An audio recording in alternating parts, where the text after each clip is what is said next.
Hello, Gen Genies. It's me, Julie. And Rich. Before we get started today, we want to let you in on some exciting news. We have launched our new Patreon page for the podcast. Woohoo! We are super excited about this new chapter for CutOff Genes. So, Patreon is a website where listeners like you can pledge a small monthly amount. We're talking only $5 or $10, guys, to support the podcast and help defray the costs of bringing you the show each week. To be clear, CutOff Genes will continue to be absolutely free. But to thank you for your support, we are going to offer our patrons some fun little extras. Like early access to the podcast every week, where you'll get to hear the latest episode before it's released to the general public. And why not make your friends jealous with exclusive patron-only CutOff Genes swag? Fancy.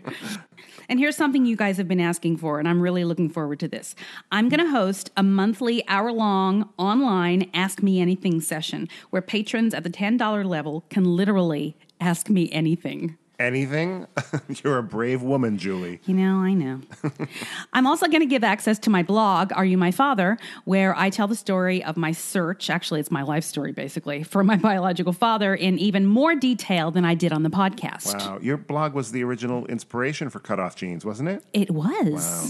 Well, all patrons at any level will receive a shout-out on the podcast, along with our undying gratitude for your support. Yep. You guys know that this show is a labor of love for me. It's something I'm very passionate about. It'd mean so much to me if you would consider supporting our work here on the podcast by going to patreon.com/CutOff Genes podcast. That's Patreon, patreon.com/CutOff Genes podcast. We'll add a link to it on the podcast and on the Facebook page.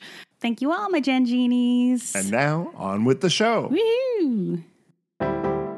Is your family tree a mystery? Are you fascinated by genealogy? Well, hip hip hooray, let's talk DNA with Julie. The truth is in your genes. In CutOff Genes. Welcome to CutOff Genes, the podcast that helps you find your truth using nothing but DNA. I'm Julie Dixon Jackson, and I'm a genetic genealogist, henceforth known as a Gen Genie. And I am Richard Castle, the co-host and producer of this podcast. Julie, welcome to the third season of our podcast. We're back. Do you feel rested? Well, I don't know if I feel rested. I've been resting since March. Oh, yeah, really. No, I feel fresh. Let's put it that way. So, Yeah. So beware, because I might get fresh. Oh, boy. It's a good thing we're in separate houses. For everyone. Right? I feel good. I feel, it was a much needed break, especially over the holidays. And blah, blah, blah. Sure. Yeah. Of course, as soon as we went on hiatus, work slowed down. Oh, well, that's a good thing. It gave you a little bit of a rest. Yeah. Yes, it is a good thing. And you know what? I'm happy to be back and talking to you. I know, I'd missed you, This is really Julie. the only way I get to see you. Did you have a good Thanksgiving, or did you do anything at all? We did. We had a little Thanksgiving. We had a little, just four of us, because, my daughter's in Boston. I did not know that. You didn't? No. Yeah. No, she's been there for a while. She's coming back before Christmas. Oh, okay. Hopefully. What's she doing in Boston? My old hometown. She's having her stolen senior year. So she's already graduated from college, but she's in Boston because a lot of her friends are there. Right. And she just wanted to have the experience of living alone. Wow. That she got taken away from her in COVID. So she's been there and looking for a job online, applying everywhere, which is not a great time to look for work. Right. But, just putting her apps in or whatever it is you do now. And she's going to be so mad at me, but she sprained her ankle and she is stuck in her little studio apartment right now. Oh, do you know what section of the city she lives in? Near the baseball field? What is that? What's that? Fenway? Area? Fenway, yeah. She's in the Fenway area. Okay. Oh, that's nice. Okay. Yeah. Cool. Yeah. So she roller skates, and she went out for her roller skating extravaganza and literally called me from the ground say, oh, I think I sprained my ankle. I'm like, how long ago? She's like, 2 minutes. And she was still sitting on the ground. Oh, she wanted her mom. She wanted her mom. But she like hobbled home and she's been there since yesterday. And now she keeps messaging me saying, oh my God, I can't even go to the store. I can't, blah, blah, blah. And I'm like, okay, we'll get some crutches. She's like, where do I get crutches? So I did a Facebook post just asking, if I know anybody in the Boston area that have an extra set of crutches, because people have crutches laying around all the time. Yeah, you only need them once, hopefully. Yes, right? And that usually people keep them and then sell them in a garage sale. So I'm hoping that maybe one of our listeners or somebody will, because I know we have some Boston peeps. Yeah, I mean, I still have mine, but I use them as a crutch. Tell her I hope she feels better and that she better give my regards to Beantown. Give my regards to Beantown. This is the first Thanksgiving in probably 20 years that I haven't worked. I usually play a gig. Yes. Yes. It's so sweet. My niece, who is an adult woman, she texted me this morning. She goes, I was getting ready for work, Uncle Richie, and I was listening to a Spotify jazz piano, and it reminded me of you, and I miss hearing you, and I always cherish the times I went to see you play, and I hope to do it again. It was really sweet. Yeah, it is sweet. Yes. Yay, family. I know. Yeah, we did a Zoom. We did have a turkey. So we had Beckett and my brother-in-law, who is in our pod, and my husband and I, and my husband smoked the turkey. Is that legal? Smoking turkey. I like an edible turkey myself. Thank you. She's here all night, folks. That's right. And I did mashed potatoes and I did gravy from scratch first thing in the morning because you don't get juices when you smoke a turkey. Apparently, okay. I guess I have no clue. I didn't either, but I learned. But so yeah, we Zoomed with my husband's family for a little bit before dinner, which was fun. And Lily Zoomed in as well. So we had 4 different households on one Zoom, which was fun. We are lucky though. I mean, people complain about Zoom and oh my gosh, I've been on Zoom all day and all that. But we're lucky we have it, because without it would be really difficult to do anything, and it would be a lot more isolating. Yeah. Yes. Can you imagine if this has happened? If this had happened even 15 years ago? I know. Pandemonium. Pandemonium. Cats and dogs living together. But anyway, I hope all our listeners are well and happy and doing the best they can. And we're happy to be back. So, Julie, what's going on in DNA news since we last spoke? This was something that came up that is a good idea, and I would like for it to happen a little more widely. Department of Communities and Justice, New South Wales, a new law came into effect yesterday allowing integrated birth certificates, IBCs, to be issued to adopted people for the first time in New South Wales history. New South Wales and Australia, guys. This change allows for greater recognition of adopted people's history before and after adoption. And an IBC is a new form of birth certificate that includes information about an adopted person's parents and older siblings at birth and their parents and siblings after adoption. They record the names of both the birth and adoptive parents and siblings on a single certificate. People adopted from November 16th of this year will be automatically issued with an IBC and the current post-adoptive birth certificate at no additional cost. An IBC is available for adoptions that occurred before November 20th, 2020. I guess you have to apply for that, though. You know what's funny? As you're reading this to me, all I'm thinking is, it just sounds so normal. Like, why wouldn't you have a birth certificate in this case, where you would have your birth parents listed and then your adoptive parents as well? And it just seems so. Like such a good idea that you go, I can't believe we haven't been doing this all along. And I understand all of the issues and the privacies and the shaming and the, the guilt and all of the things that we've talked about with adoptees and people who have given up their children for adoption and all of that, the secrets. Mm-hmm. But when you hear it. And the shame. And all of that. Stuff, it just, you go, oh my God, of course you should have that. course, she would be out of business, but True. We instill in our children like the importance of telling the truth and authenticity and all this stuff. But there are certain things that a parent's shame outweighed all of those things. Right, and of course, it all goes back to the patriarchy and misogyny. Quite frankly, Everything goes back to the patriarchy. Well, I was watching Sense and Sensibility, right? Mm-hmm. And I love that movie. But at one point, one of the sisters goes off with this guy, and nothing happens. But of course, she comes back, and everyone assumes that she's ruined. Yes, and they said she's damaged. That Yes. no one will have her now because she's damaged. Just from the rumor of it, not even just from the suggestion of it. Of what probably happened because men can't control themselves. It's so amazing that we're talking about this all these years later, but a lot of these things are the same. The shame is the same. It's the same shame. Same shame.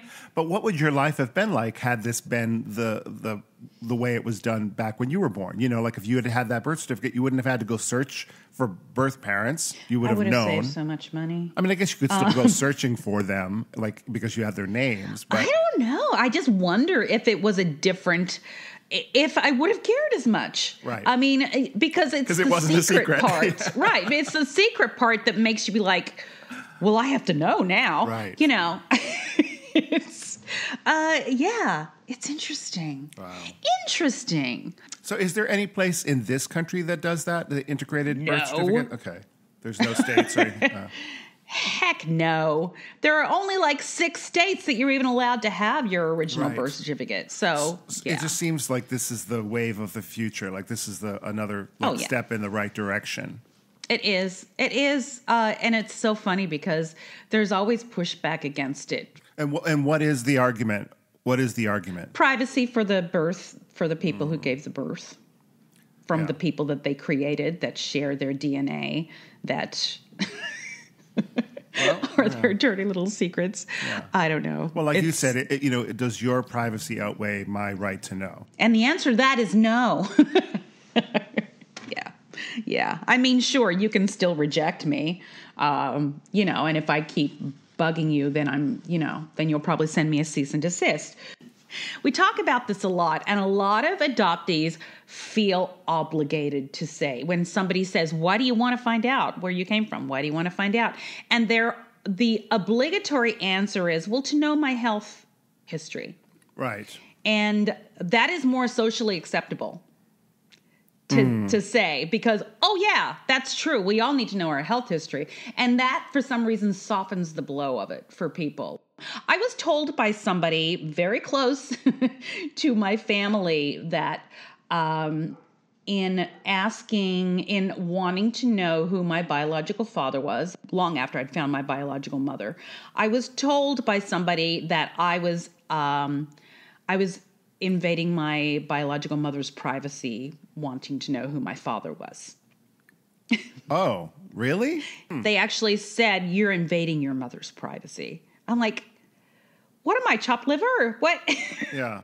Here's the thing. You're not invading anybody's privacy if the information you need is about you, is about how you got here and what half of your DNA is. Right. Right. To me, that outweighs everything. Yeah. It just does. And this is something that I thought was interesting. A woman posted on Facebook that she'd Skyped with her cousin, and they look very much alike.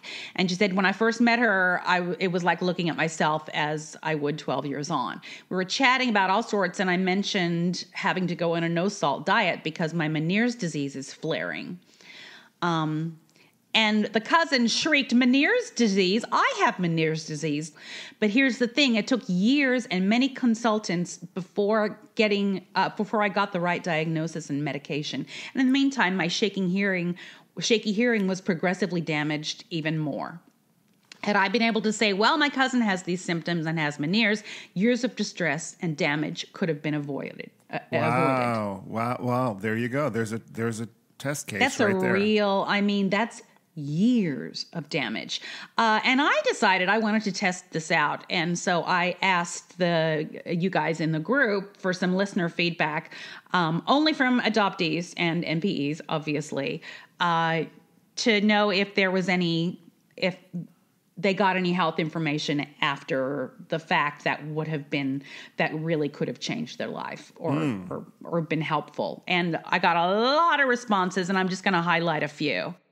Tiffany said, I'm not going to say last names just because I didn't ask permission. So sure. You know who you are, guys. I discovered my paternal bio grandmother died at the age of 49 from breast cancer. I was diagnosed with breast cancer at the age of 48. It would have been helpful to have had this info, as I would have probably started screenings earlier and might have been a bit more diligent about getting them if I'd known the family history. Prior to this discovery, there was no history of breast cancer in my family, meaning her adoptive family, right. Obviously. Breast cancer, you mean? Yeah, breast cancer. Yeah. You said birth cancer. Birth cancer. Oh, no. Birth cancer is the worst kind of cancer. Another listener said, I probably wouldn't have had to go through so much testing to be diagnosed with MS if I knew ahead of time. Yes. Somebody said they have heritable rare conditions that she passed on to her kid. Somebody said, my mom and twin were adopted. Mom's twin developed ovarian cancer in her early 60s. Found birth families about 15 years later. Their mother died of ovarian cancer at the age of 53. Yeah. Yeah, it's important to know this stuff. Yep, it is. And it went on and on. Everybody had something to say. It's a thing, guys. Yeah, so for sure. It's definitely, in my specific case, I have an aunt who died of cancer. I had a grandmother who died young, had lifelong heart issues. I didn't know this in my biological family. Yes. And then there's lots of depression, anxiety on my maternal side. And my father died of mesothelioma, which is indeed a lung cancer, but is because of when he was in the Navy, he was exposed to a lot of, there's that word again, that last time I couldn't think of the word either, of asbestos. Yes. Yes. I think I told you this story once where I was at, I think it was Thanksgiving dinner, and and it was at the time when they were spraying malathion everywhere to kill the mosquitoes or whatever. And there was a lot of uproar about, like, we don't want this stuff sprayed in our neighborhoods and whatever. And I never forget this. I'm not going to say her name, but she was like, oh, I don't understand why everyone's so upset about the spraying of malathion. Dad, it was her father, was sitting at the table, and she goes, Dad worked in a malathion plant for years, and he's fine. And I looked over at him, and he was like, no. Oh, you can't make that stuff up. It's a true story, and I just laughed like, oh my God. Anyway, on that note, I think we should take a break. I think we should too. If you're enjoying our podcast, please subscribe, rate, and review, or consider supporting us on our Patreon page, patreon.com/CutOff Jeans Podcast. Now back to Julie and me. Okay, here we go. Yes. This is timely. Gene experts claim they identified human genes that can protect against COVID-19. Wow. Well, is that true?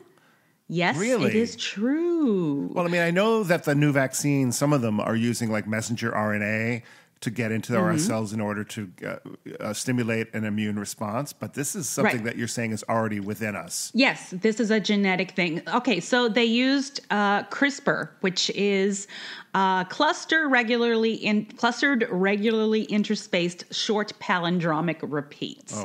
It's a form of DNA sequencing. Side note, the 2020 Nobel Prize in Chemistry went to Emmanuelle Charpentier and Jennifer A. Doudna, two female scientists who developed a method for genome editing. This method, formerly known as CRISPR-Cas9 gene editing, often called simply CRISPR, allows scientists to precisely cut any strand of DNA they wish. So that's what CRISPR is, and it is now used regularly in scientific research regarding genetics and obviously disease control. So a team of CRISPR scientists at the New York Genome Center, New York University, and Icahn School of Medicine at Mount Sinai said they have identified the genes that can protect human cells against COVID-19, a disease that has infected, as we know, over 40 million and led to 1 million deaths worldwide. The discovery comes after an 8-month screen of all 20,000 genes in the human genome led by Dr. Neville Sanjana at the New York Genome Center. Leading virologist at Mount Sinai, Dr. Benjamin Tenever, developed a series of human lung cell models for the coronavirus screening to better understand immune responses to the disease and co-authored the study. Wow. Yep. The goal was twofold: to identify the genes that make human cells more resistant to COVID-19 and testing existing drugs on the market that may help stop the spread of the disease. The scientists and doctors claim they have found 30 genes that block the virus from infecting human cells, including RAB7A, a gene that seems to regulate the ACE2 receptor that the virus binds to and uses to enter the cell. I wonder now, when I hear you talk about this, if I know what I'm talking about? No. Well, I mean, I still don't even know what the CRISPR does in my refrigerator. So, you had me. To me, it's just a place to store things that I don't have room for on the shelf. You just set that one up perfectly. But what I was going to say, to stay on topic, which is hard for me. I know.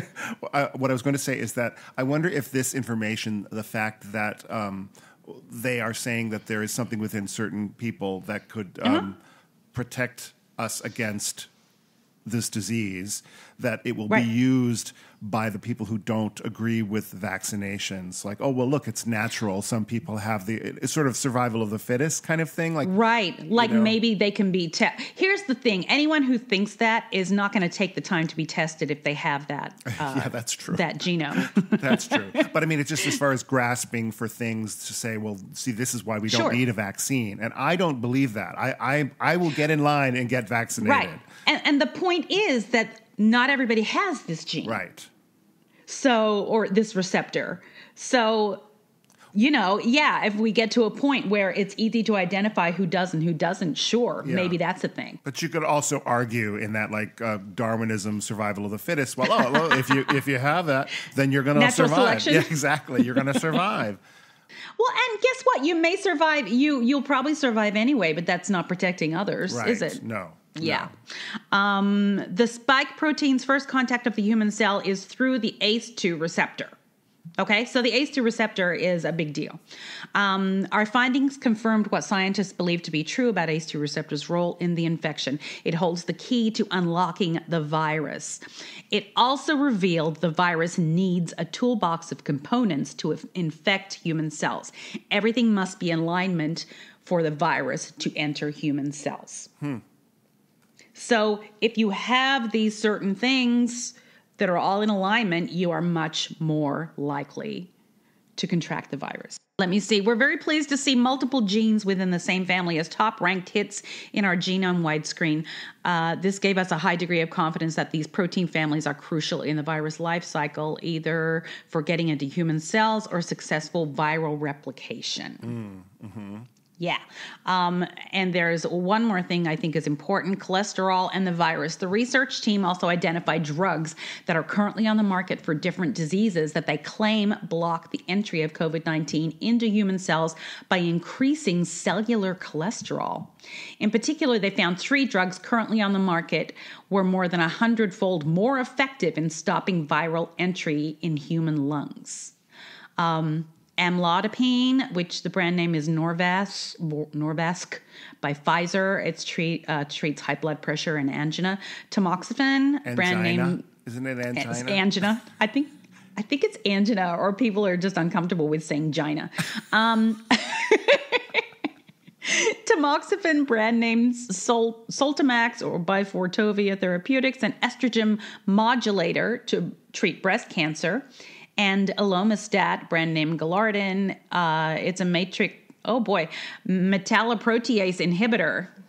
Are you impressed that I pronounced that so well? I would be if you hadn't screwed up so many of the other names. you know what? It all balances out in the No, end. good for you, Julie, for being able to read that stuff because I could not. I'd be lost. I'm so impressed by scientists because it's so beyond me to that was something I never would have gone into. I was not good at that subject in school, and I'm fascinated by it, but obviously not enough to be good at it in the understanding of it. I think because I related it too much to math, and I was not not great that at is math. Exactly my issue too. But thank God for the people that do, because to discover that stuff. And again, people will make that argument about natural selection. Well, look, we should all just be not have drugs and not have this stuff, and the people who are supposed to survive will survive.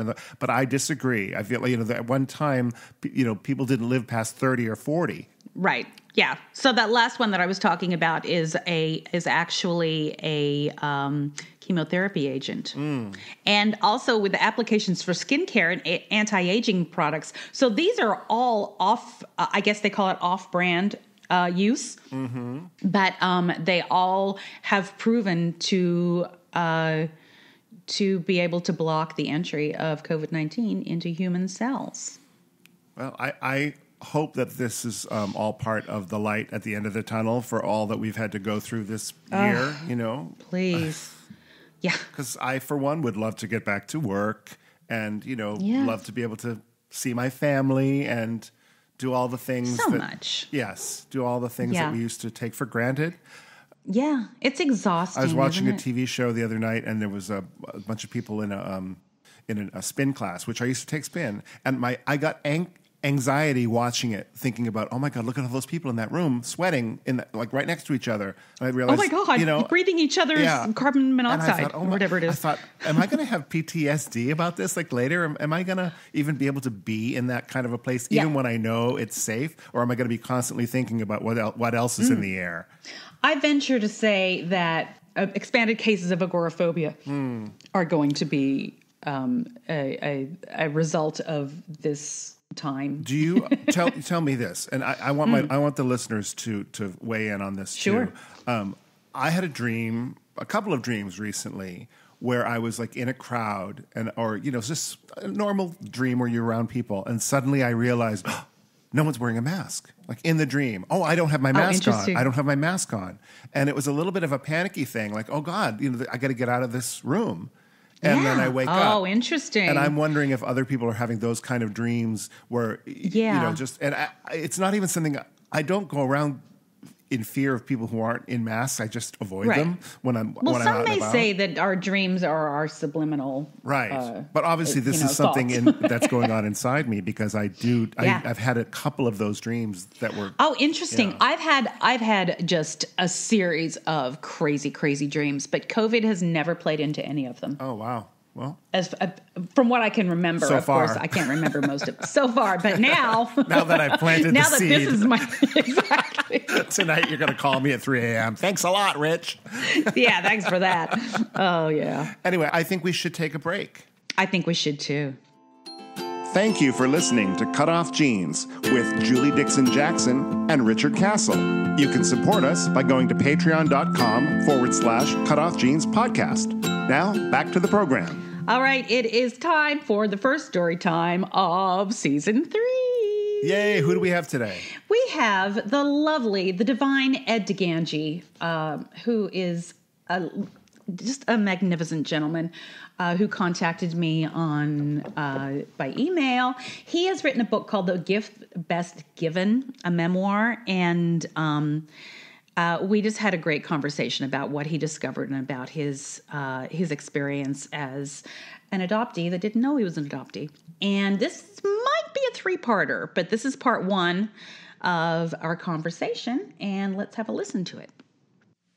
Hi, everybody. I have on the line Ed DiGangi, who has an amazing story to tell us. He's given me some cliff notes, but I don't know the details, and I'm excited to hear it again because I've heard so many of these I can't remember. Hi, Ed. Hey, Julie. How are you? I'm great. Thank you so much for reaching out to me. Actually, you reached out to me, which I really appreciate, and I can't wait for the listeners to hear your story. Well, I appreciate the opportunity to be with you. I think what I have is a rather unusual adoption story. Yay. I'm 72 years old right now. I was born in 1948, and I was placed for adoption the day after my birth. Mm-hmm. My adoption was privately arranged, and for the entire time I grew up with my adoptive parents, who I think loved me as well as any parent could love their natural born child, they never once mentioned to me that I was adopted. Now, sort of, one day left alone to my own devices, I started going through some papers and found something which pretty well pointed to the fact that I was adopted. And how old were you at the time? You know what, Julie? I'm guessing I was somewhere, younger than 10. Oh, so you were a child. Okay. Yeah, I was a child, and then later doing the same thing, probably as I approached, actually, I can tell you precisely, I was approaching my 18th birthday, and we were living in New York at the time, and you could drink at 18. Right. So I was very concerned to have proof. So I went in and I found a document that was titled Certificate of Birth by Adoption. Wow. And that certainly cemented it. But again, my parents had never said anything, and I took the approach, if they weren't saying anything, I wasn't going to ask.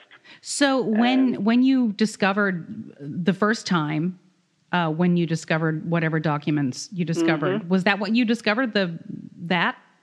It must have been. I don't recall. Okay. And so at that time, you didn't say anything. You just kind of vacillated on it for the next few years? Right. Yes, wow. I did. Actually, I just continued vacillating for many years. Yeah. Yeah. My dad passed away in the 1970s. My mother about 10 years later. And to the time they both passed away, I never asked a question, and they never offered any information. Did you feel like there was? I'm wondering what the thinking was there. Why you know what? I've gone and I've revisited that myself. I think from their standpoint, I think there is probably some. I think with the era, it was just make the child yours. And, certainly. Don't say anything. From my standpoint, I think there's probably some piece in there of not wanting to confront it, not wanting to put them on the spot. And as I said, I had an idyllic childhood. Right. And so there was really not a lot of reason to question it. I just, that's sort of a live in the moment type of person. Yeah. And I lived in the moment. Do you think your thinking was maybe that, well, I don't want to throw a wrench into this whole thing. It's so good. Yeah. And I don't think it would have disturbed the good other than, making both my parents uncomfortable with it, with the discussion. And I think they would have been very forthright had I confronted it. Right. And at some point, later as an adult, if I had brought it up, I'm sure, they would have probably helped me trace what I ultimately did trace, if that's what I was interested in. Were you an only child? Yeah, I was. I grew up as an only child. I remember when I was 7 years old, we took a family trip to Europe, and I remember we were in Paris, and we went to an orphanage in Paris. Uh-huh. And my parents investigated adopting a child in France, unsuccessfully. And I recall thinking, why are you doing this? And also thinking, I've got it really good on my own. I don't need a brother or sister. Oh, interesting. Okay. Yeah, I wasn't looking for company. I was doing real fine on my own. Okay, sure. Okay, so fast forward again to where you were drinking. Well, I found that birth certificate, and I folded it up, put it in my wallet, and took it, carried it to the bar. I remember on my 18th birthday going out to lunch and having a screwdriver, and then going back to school. Huh. But that was a crazy thing, and I was never a raucous drinker. Yeah. But it was just sort of a rite of passage. Sure. You're 18. You can have a screwdriver. I love it. Yeah, I can do it. Anything I damn well please. That's right. And, I never really discussed it very much, and my high school girlfriend knew, so I guess I brought it up with her. It wasn't until my book came out that that I realized that she knew, and and we had discussed it. But other than that, I mentioned it to very, very few people. Just something I carried. It was part of me, but not an important part of me. Okay. So I carried it periodically, and it's infrequently. And when I say infrequently, it's maybe every several years I would, periodically think, gee, I wonder who my mother was. Yeah. And I remember a couple of times thinking, boy, she made a mistake giving up somebody like me. Yeah. And it was kind of She blew it. kind of tongue in cheek, but and and I just had visions of she was, I guess she was a high school girl who stayed out too late one night and managed to come home pregnant. Right. And beyond that, never gave it a whole lot of thought. I guess approaching my 70th birthday, my wife's parents we're living in North Carolina now. We come from the New York area originally. And they moved down to North Carolina, and both arrived in compromised health. Mm-hmm. My mother-in-law, over a period of less than a year, passed away. Okay. Within 6 months after that, my father-in-law passed away. And we had brought his remains back to New Jersey to be buried up there. My adoptive mother's family were all Ukrainian, and they were buried in a nearby cemetery. So we were there, and I was, we were standing over my grandparents' grave, my adoptive mother's parents. Mm-hmm. And it suddenly clicked on me. I said, gee, I wonder, I know the recent being 50, 60 years of history, but I wonder where they really came from in the Ukraine. And I guess at the same time, I'd been reading a book by Daniel Mendelsohn, he's a wonderful author, and he wrote a book called The Lost, and he was searching for an uncle and his wife and 4 children who perished in the Holocaust. Mm-hmm. And it wasn't a Holocaust book. It was, I always said it's kind of like a mystery book, but I was so envious because he had a contract for the book and a ton of money behind him. Yeah. And he traveled around the world tracing down this story, and so that was kind of in the back of my mind. So I started thinking, okay, when we get back, I'm going to start looking into, the history of my adoptive family. So we got back, and I did that. I went to the library. They had Ancestry.com there, and I sat down with a little bit of information I had about my grandparents' names and when they arrived in the States, and information started flowing out, and I was surprised how easily. Mm-hmm. And as I sat there, it just suddenly dawned on me. I said, I can figure out where I really did come from if I want to. And I kind of puzzled over it for a few minutes, and then I went home, and I knew there were some more documents. And, because my adoption had been privately arranged, my parents had always had a copy of my adoption decree. Right.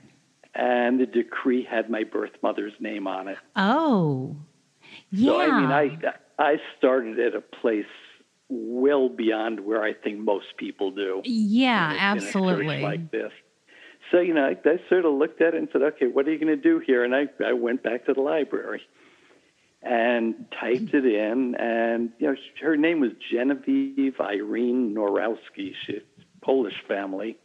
Genevieve. That's a good name. Yeah, and so I typed it in, and and it got a screen full of census results and other things, and I kind of sat there and looked and said, okay, which one are you going to click on first? And I sort of scrolled down, and there was something that was a Rio de Janeiro immigration roster. And I said, okay, this is, I had some visions of something to do with World War II here. And, so I clicked on that, and it turned out to be a visa application filed in Miami, and she was traveling to Rio de Janeiro and listed her profession as an artista. Oh, interesting. Yes, I didn't know, and it had her picture on it. I was going to ask, it had a picture, huh? Yes, I'm sitting at this computer looking at it, and she's looking back at me. What's that like the first time you see, I mean, I know what that's like, but I want to know what it was like for you the first time you see the person that gave birth to you. Well, it's interesting. I looked around me. I said, "Is anyone else watching this?" Yeah. It's because this was her moment and mine, I think. And it was very, very unusual. Just that,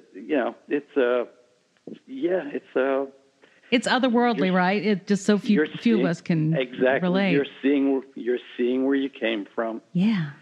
And, an Ancestry gives you the option that you can take things like that and email them. So I emailed it to myself and kind of quick looked through, some of the other pieces there, the census, and I found out that, she had 2 older sisters and an older brother, and, and her parents were born in the 1890s. And it was like I've said it was like looking through somebody's bedroom window and kind of peeking in on the family. Yeah. And it was, it was an awkward feeling in its own way. But I went home, and my wife had been out when I was in and out these other times, and she was home, and I got my laptop, and I pulled up the email and opened it up, and I asked my wife, "Would you like to see a picture of my mother?" And she and my mother my adoptive mother had been very close, and she said, "Yeah, I guess I've seen lots of pictures of your mother." I said, "No, this is my birth mother," and that's kind of where the whole thing started to flow. I found out from the application. I thought originally, okay, high school girl, but I found out that she was 23 years old when she gave birth to me, so she was a little bit older. Right. She was an artista, whatever that meant. Yeah, what does that mean, I wonder? Yeah, so I went back to Ancestry, and I kept on looking, just saying, okay, do I have the right one? And oddly enough, I did find another Genevieve Narowski living in New Jersey, but she was way too old. Okay. I finally got comfortable with, okay, yes, this definitely is my mother. And there were lots of, as I researched, we had been, I guess they talk about the 6 degrees of separation. She didn't live very far from where I grew up. When my adoptive parents brought me home, they brought me to an apartment that was 5 city blocks from where she had, grown up. Yeah. Yeah, so it had always That's been surreal, very close. isn't it? Oh, it sure is. Yeah. So my biggest puzzle was, the artista piece. Yep.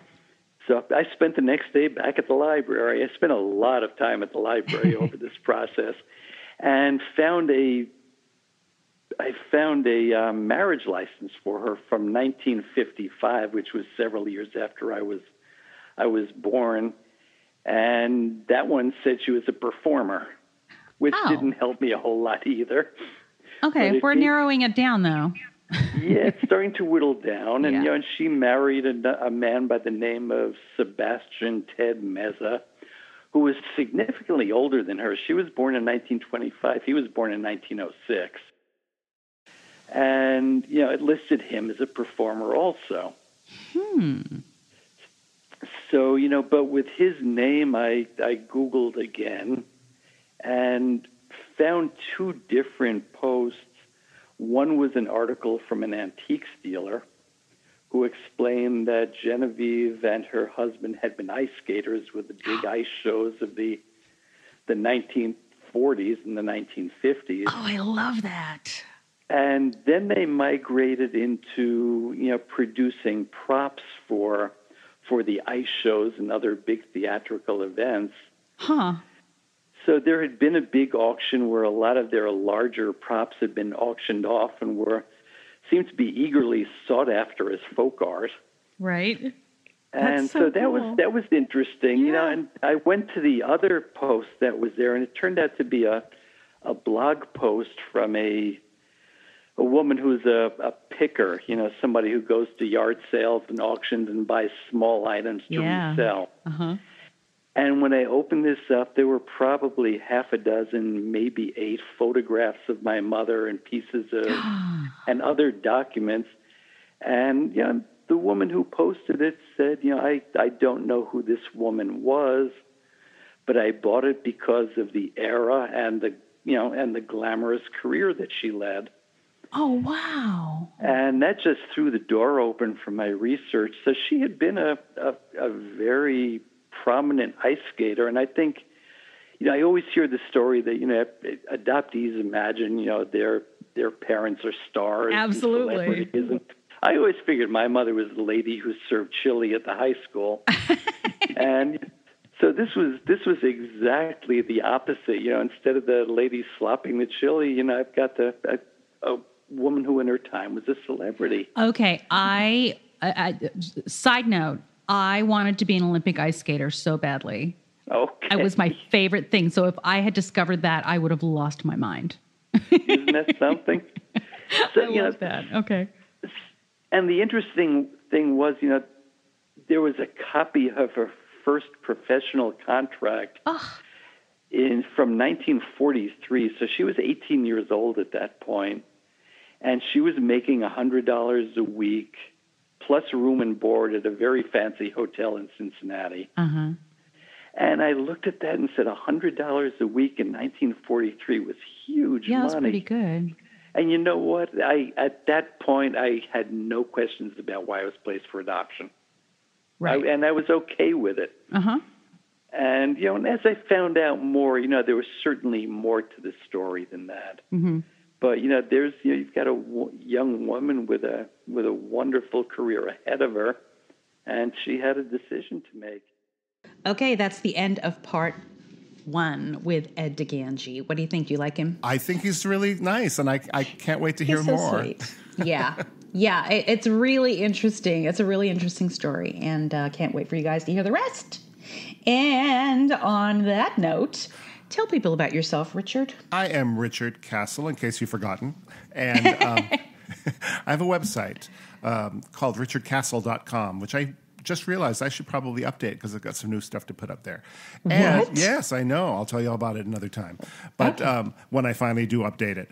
You can also follow me on the Twitter and or SoundCloud and now Instagram, although I haven't really put much up there yet, at Castle Songs. I am, as you all know, Julie Dixon Jackson. You can find me at the Twitter at Jules Jackson with 2 O's. Find the podcast on Twitter at CutOff Jeans Pod. Join our Facebook group, CutOff Jeans Podcast. Answer the question. Come on in. Join the conversation. Everybody is awesome there. And hey, we have an Instagram page too that I am getting better at. Good. Question mark? Then you can tell me all about it. Yes, there you go. It's basically CutOff Jeans Podcast. Julie, I think there's something that we say at the end of every podcast that I don't see why there should be any difference just because this is the 3rd season. Why change it up now? What do we need to tell our listeners? The truth is in your jeans.